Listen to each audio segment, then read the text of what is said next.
अच्छा जी, ये वीडियो जो है उन लोगों के लिए है जो जर्मनी में एज़ अ स्टूडेंट आना चाहते हैं, यहाँ पे आके स्टडी करना चाहते हैं और जर्मनी का स्टूडेंट वीज़ा लेना चाहते हैं।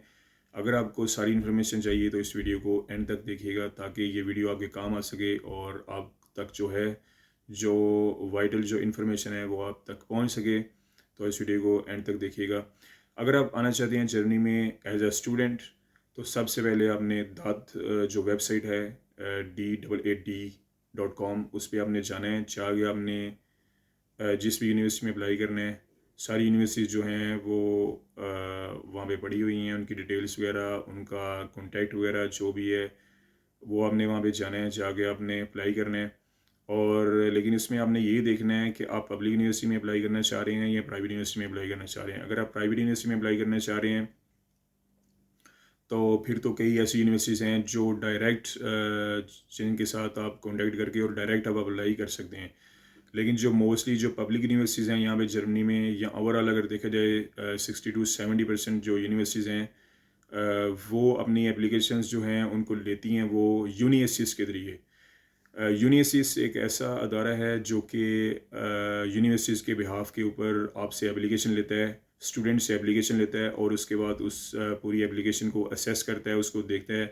कि ये आगे यूनिवर्सिटी को फॉरवर्ड करने के लायक है या नहीं। अगर तो वो जो आपकी एप्लीकेशन है वो स्टैंडर्ड्स के ऊपर, जो यूनिवर्सिटी की जो रिक्वायरमेंट्स हैं उनके ऊपर वो पूरा उतर रही है, आपकी आपकी एप्लीकेशन जो है उसमें कोई कमी पेशी नहीं है, जितनी भी रिक्वायरमेंट्स थी यूनिवर्सिटी की वो आपने पूरी कर दी हैं, तो यूनिवर्सिटीज़ क्या करता है, आपसे वो एप्लीकेशन लेने के बाद उसको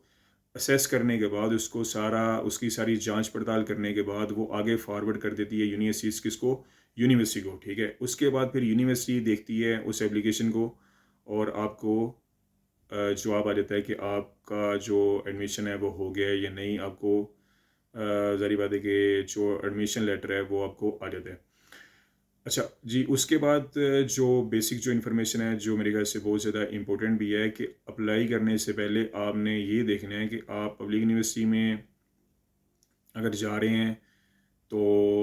वो कौन सी यूनिवर्सिटी आपके लिए बेस्ट रहेगी, आपके कोर्स के हवाले से, आपकी फील्ड के हवाले से, क्योंकि डिफरेंट यूनिवर्सिटीज़ हैं यहाँ पे, क्योंकि यहाँ पे होक्सचुले है, फिर फाक होक्सचुले है, फिर यूनिवर्सिटीज़ हैं।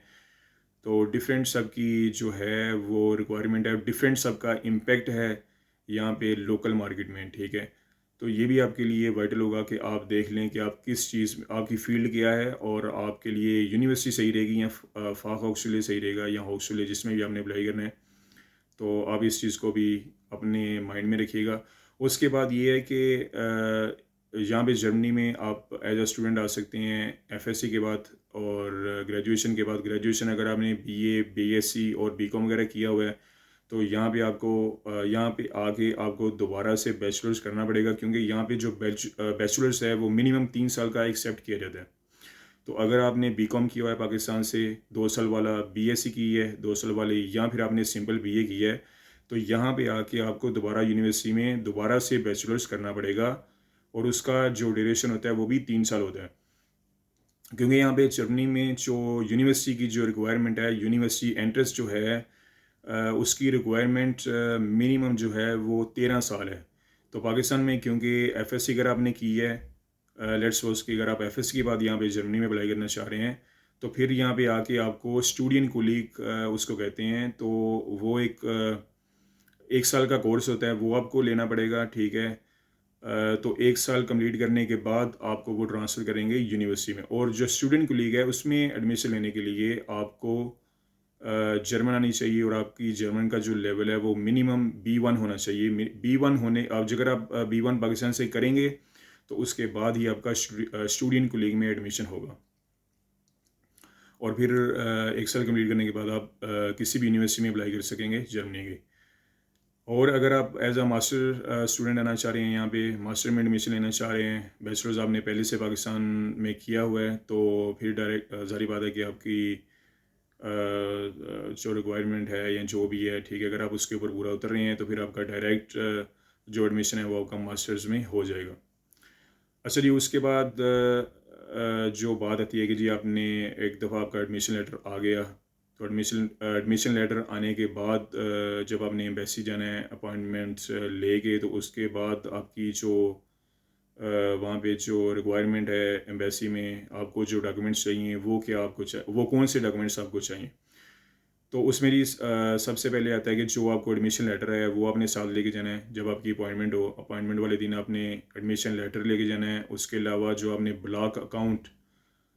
जो आपने खुलवाया है, जो आपने पैसे जो ब्लॉक करवाए हैं कि आप यहाँ पे आके जो एक्सपेंसेस वगैरह हैं वो कैसे आप पूरे करेंगे, उसका आपने प्रूफ जो है वो भी आपने साथ लेके जाना है। अच्छा, ब्लॉक अकाउंट का मैं आपको बताता जाऊँ कि ब्लॉक अकाउंट ये होता है कि जब आपका एडमिशन लेटर आ जाता है यूनिवर्सिटी की तरफ से,